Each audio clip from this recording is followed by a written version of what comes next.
Hi guys, hope you're well. You can probably just see the full moon through the trees there. This is my update on the eclipse we had yesterday in Taurus. So it's the last eclipse on the Taurus-Scorpio axis, and it normally spends about 2 years on each axis. So whichever area of your life has been triggered by this is going to shift.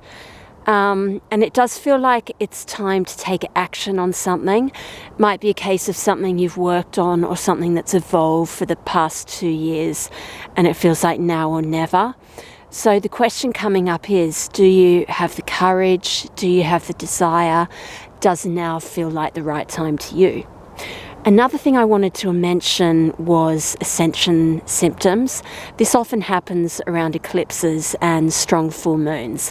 So your frequency shifts in line with these. It shifts, it changes, it evolves, it upgrades.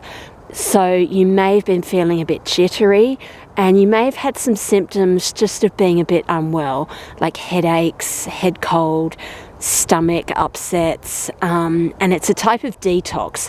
So those symptoms could be something else. Obviously, if you're really sick, take care of yourself, but it could well be these ascension symptoms. So the other thing is that this is a full moon, so it's our cosmic spotlight, and there are messages about light to do with this.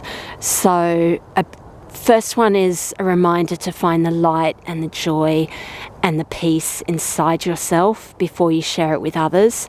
And also remember that you impact others and the world in simple but important ways just by sort of embodying those qualities, the light, the joy, and the peace. The other message is just shine your light, let your light shine. I saw a play yesterday, and a character in the play had died, and a family member said, well, what do we do now? And another character simply just said, live. So that's another message, just live. I pulled some cards for the eclipse, and I got two, Five of Pentacles followed by the King of Wands.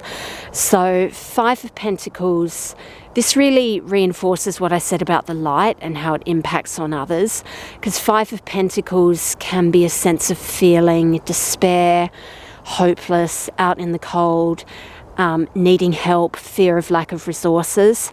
And then the King of Wands comes in, and he has power and influence, and he has compassion and a big heart, and he helps them, and he works with the light. Another way of interpreting these cards is that the Five of Pentacles can be a time of despair.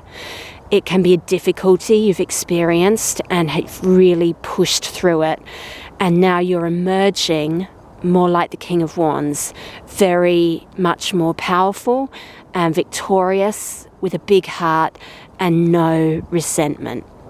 So they're the extra messages for this full moon eclipse. I'm just going to lift the camera and see if I can get the moon a little bit more close up. There we go. Full moon eclipse, everyone. Have a good week, and I'll talk again soon. Bye-bye.